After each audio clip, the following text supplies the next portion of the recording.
बिस्मिल्लाहिर्रहमानिर्रहीम। अस्सलामुअलैकुम। वो 90 साल का हो गया था, मगर आज भी अपनी बहन के गम में रोता था।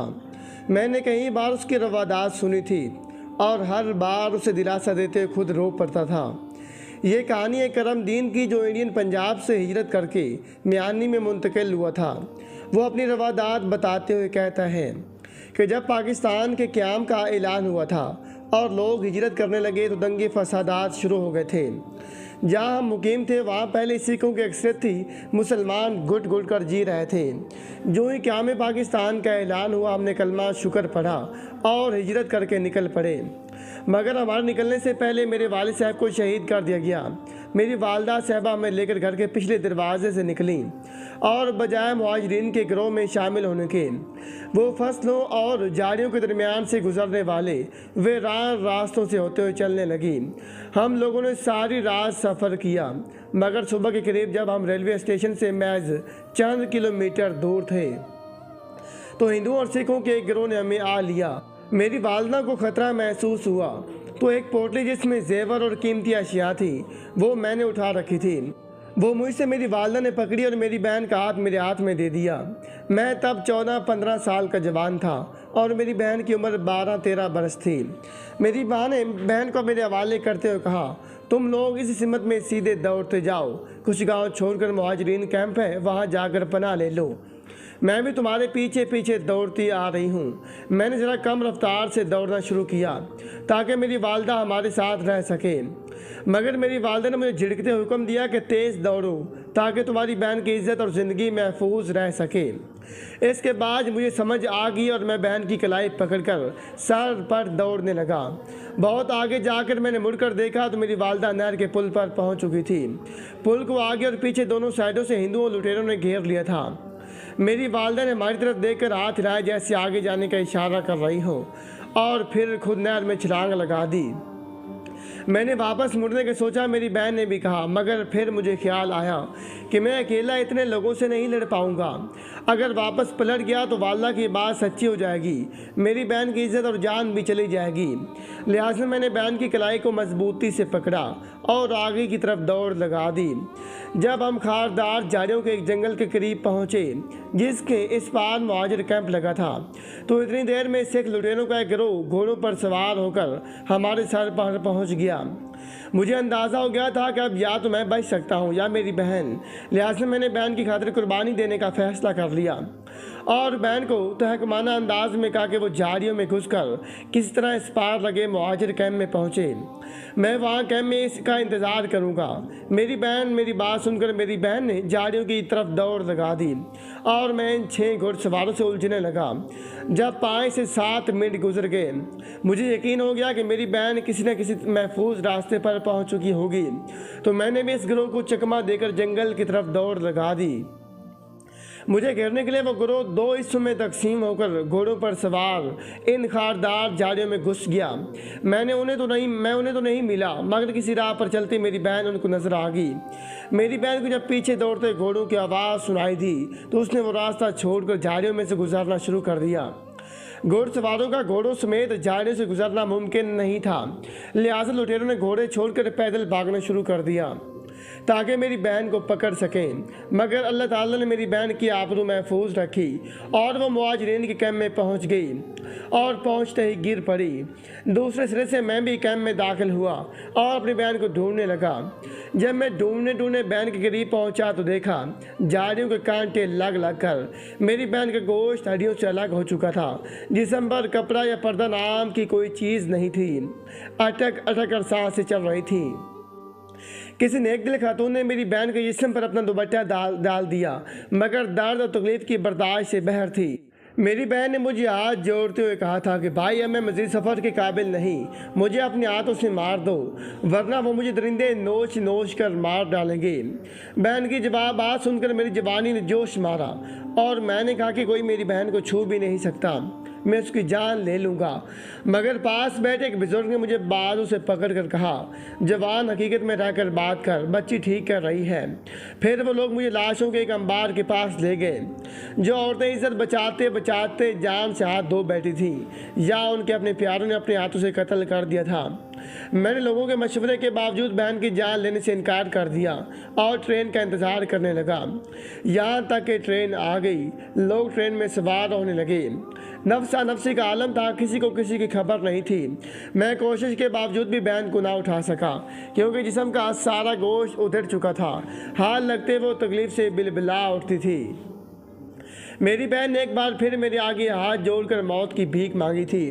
मैंने ट्रेन की दूसरी वैसल सुनी और एक ही झटके से बहन की गर्दन तोड़ दी। मैं रोते धोते ट्रेन में सवार हो गया। यूँ पाकिस्तान की खातिर मैं अपने माँ बाप और बहन भाई गंवाकर पाकिस्तान पहुँच गया। मगर जब यहाँ पहुँचा तो आने वाला हर शख्स मेरी तरह अपनों को गंवा कर आया था। जिसका दर्द सुना वो मेरे दर्द पर भारी था। एक अरसे तक मैंने अपनी तकलीफ़ का किसी के सामने भी इजहार नहीं किया। फिर मैंने शादी की, बच्चे हुए, आज मेरे पोते पोतियाँ निवासियाँ हैं। मगर मुझे आज भी बहन की कमी महसूस होती है। मैं आज भी बहन को याद करके रोता हूँ। जब जवान था दर्द सह लेता था, अकेला रो लेता था। जब बूढ़ा हूँ तो इतना हौसला नहीं रहा, तो अब लोगों से दुख बांटते हुए रो पड़ता हूँ। मैंने जिस पाकिस्तान की खातिर अपने वालिदैन और बहन भाई की कुर्बानी की थी वो इस्लाम का किला था। मगर आज इसमें जिस पाकिस्तान में मैं हूँ, या मुसलमान ही मुसलमान की इज़्ज़त पामाल कर रहा है, मुसलमान ही मुसलमान को लूट रहा है और मुसलमान ही मुसलमान को कत्ल कर रहा है। पता नहीं क्यों मुझे आए पाकिस्तान का मतलब क्या, ला इलाहा इल्लल्लाह कहते हुए शर्म आ जाती है। उसके पास आज भी एक खातून बैठी थी और मिन्नत से माजिद करते हुए कह रही थी, बहन मेरी बच्ची को भी शाह साहब की हवेली में रखवा दें, बेशक तनख्वाह न दे, बस रोटी दे दें। खातून की बात सुनकर उसने जवाब देते हुए कहा था, शाह साहब बहुत पहुँचे बुजुर्ग हैं, ये तो उनकी मेहरबानी है जो शाह साहब ने मेरी बच्ची को घर पनाह दे रखी, वरना काम वालों की शाह साहब को क्या कमी है। उनकी मुरीदीन ही उनके कदमों की खाक पलकों से साफ करने को तैयार हैं। मेरी बच्चियों पर जिन्नात का साया है। जिन्नात इतने ताकतवर हैं कि पीर साहब के घर में होते हुए भी मेरी बच्चियों पर तशद्दुद कर लेती हैं।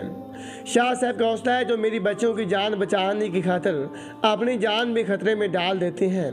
उसका जवाब सुनकर गुर्बत के हाथों तंग खातून ने रोते हुए उस औरत से कहा, बहन पीर साहब को कह देना मेरी बेटी पर भी जिन्नात है, ये रोटी बहुत खाती है, मैं गरीब हूँ, इसकी रोटी पूरी नहीं कर सकती। 2 दिन से मेरी बेटी भूखी है। खातून की बात सुनकर वो खामोश हो गई थी और फिर कुछ देर सोचने के बाद पीर साहब से बात करने का कहकर उसे रुखसत कर दिया था। उसका नाम इरशाद बेगम था। पीरों की इंतहा की हद तक मुताकिद थी। उसे शाह साहब पर ईमान की हद तक यकीन था। 1.5 साल कबल शाह साहब की घरेलू मुलाजमा ने खुदकशी कर ली थी, तो शाह साहब ने बजाय तनख्वाह पर मुलाजमा रखने के मुफ्त की मुलाजमा ढूंढने का सोचा और अपने मुरीदनी इरशाद बेगम को बताया था कि उसके घर पर तावीज़ और काले जादू के ज़रिए शयातीन जिन्नात को तैनात कर दिया गया है, जो पहले तुम का रिज़्क़ खाएं, फिर तुम की औलाद खाएंगे और आखिर में तुमको भी अज़ियतनाक मौत मार देंगे। तुम्हारी इस मौत और इन खतरनाक हालात की वजह तुम्हारी ये बड़ी बेटी बनेगी। ये मनहूस है जिन्नात इसी की वजह से तुम्हारी दुश्मन बनी हैं। जालत के अंदर इरशाद बेगम ने पीर साहब की बात का यकीन कर लिया और अपनी बेटी के लिए निजात की राह ढूंढने लगी। बहुत सोचने के बाद भी उसे और कोई सूरत नज़र न आई तो उसने पीर साहब को निजात देना समझते हुए उनसे मदद तलब की। पीर साहब तो पहले इस मौके की ताक में थे। उन्होंने इरशाद बेगम की बात मुकम्मल होने से पहले ही कह दिया कि ठीक है, हम तुमको मायूस नहीं करते, हम तुम्हारी औलाद को बचाने की हर मुमकिन कोशिश करेंगे, मगर हम रोज़ यहाँ आकर चिल्ला नहीं कर सकते। बेहतर यही तुम अपनी बच्चों को हमारी हवेली में भेज दो, वहाँ वो मेरी नज़रों के सामने रहेंगे, मेरे चिल्ले के आसार में रहेंगे, तो उम्मीद है इनको जिन्नात नहीं मार सकेंगे। चूँकि शाह साहब के घर में मर्द तो क्या ख़वातीन भी मंशियात का इस्तेमाल खुले आम और बेताशा करती थी। इस नशे में धो कर बुगरजात बकना, मुरीदीन बनकर आने वाले जाहिल मर्द और ख़वातीन पर तशद्दुद करना, यहाँ तक कि उनकी इज्जत लूट लेना भी आम बात थी। लिहाजा पीर साहब को पता था कि उनके घर में यह मासूम बच्चियाँ भी महफूज नहीं रह सकेंगी, इसलिए उन्होंने हिफ्ज़ मात कदम पहले ही कह दिया था, मेरे घर में भी जिन्नात बच्चियों पर हमला आवर होते रहेंगे और वो शरीर जिन्नात मेरी या मेरी औलाद या मेरी बीवी की शक्ल में हमला आवर होंगे। मैं बच्चों की जान तो उनसे महफूज रख लूँगा, मगर देर सवेर हो जाने पर जिन्नात उनको तशद्दुद का निशाना बना सकती हैं। ایک ماں کے لیے مردہ اولاد دیکھنے سے بہتر ہوتا ہے وہ زندہ اولاد کو دیکھ کر اپنی ممتا کو تسکین پہنچا سکے، بھلے وہ زندہ اولاد آدھی کٹی ہوئی کیوں نہ ہو۔ لہٰذا ارشاد بیگم نے شاہ صاحب کی بات مان لی تھی، بھلے مانتے بھی کیسے نہ شاہ صاحب نے آخری تڑپ کا پتہ کھیلتے ہوئے یہ تک کہہ دیا تھا کہ آپ کی بچے کو 3 ٹائم کھانا، رہائش اور کپڑا جوتی مفت فراہم کیا جائے گا۔ اس جاہل عورت کے لیے یہ تو بڑی بات تھی کہ اس کے بچوں کو 3 وقت کی روٹی مل جا رہی ہے، لہٰذا اس نے ہنسی خوشی بچوں کو پیر صاحب کے ساتھ حویلی جانے کے لیے رخصت کر دیا تھا۔ حویلی میں پہنچتی معصوم بچوں سے جانوروں کی مانند کام لینا شروع کر دیا گیا۔ بات بے بات بچوں کو مار پیٹ کرنا شروع کر دی گئی تھی۔ کئی بار مریدین کے سامنے ان معصوم بچوں کو مارا پیٹا جاتا تو رحم دل لوگ پیر صاحب کے جلال سے ڈرتے ہوئے ادب کے ساتھ التجائے انداز میں بچیوں کو بخش دینے کے لیے کہتے۔ پیر صاحب ان کی جہالت اور کم عقلی کا فائدہ اٹھاتے ہوئے ان کو بتاتے کہ ان پر جنات کا قبضہ ہے، اس وقت ان بچوں کا جسم جنات کے قبضے میں ہے اور ہم در حقیقت جنات ان کو مار رہے ہیں۔ اگر ہم ایسا نہیں کریں گے تو یہ شیطان جنات ہم سب کو مار دیں گے۔ پیر صاحب کا جواب سن کر جاہل مریدین میں کہاں جرأت تھی کہ دوبارہ سوال کرتے، ورنہ پوچھنا تو یہ چاہیے تھا کہ جب آپ کی بیٹی آپ کے شراب کا پیک بناتی ہے اور آپ کے سامنے بیٹھ کر شراب پیتے ہوئے آپ کو کمپنی دیتی ہے، اس پر جنات کا سایہ کیوں نہیں ہوتا؟ آپ کی بیٹی جب اپنی اولاد کے ساتھ مل کر چرس افیم پاؤڈر کا نشہ کرتی ہے تو اس پر جنات کا سایہ کیوں نہیں ہوتا؟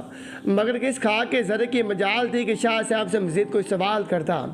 لہٰذا بچے کو چھوٹی چھوٹی غلطی پر برہنہ کر کے پیٹا جاتا، یہاں تک کہ جسم پر نشان پڑ جاتے، مگر شاہ صاحب کو ترس نہ آتا۔ جب کبھی ارشاد بیگم اولاد سے ملنے کے لیے آتی تو ان معصوم بچیاں شاہ صاحب اور ان کے گھر والوں کے تشدد کی وجہ سے پھٹ جانے والی جلد ماں کو دکھاتے ہوئے بتاتی کہ ہمیں یہاں سے لے چلو، تو پیر صاحب اپنی چال بازی اور شاطر پن سے کام لیتے ہوئے کہتے کہ یہ ہم لوگ نہیں، جنات ان پر ظلم کرتے ہیں، تم کو پہلے بتا دیا تھا کہ اگر تم ان کو لے کر جانا چاہتی ہو تو چلی جاؤ، مگر دوسرے دن تم بھی ان کی طرح ہو جاؤ گی۔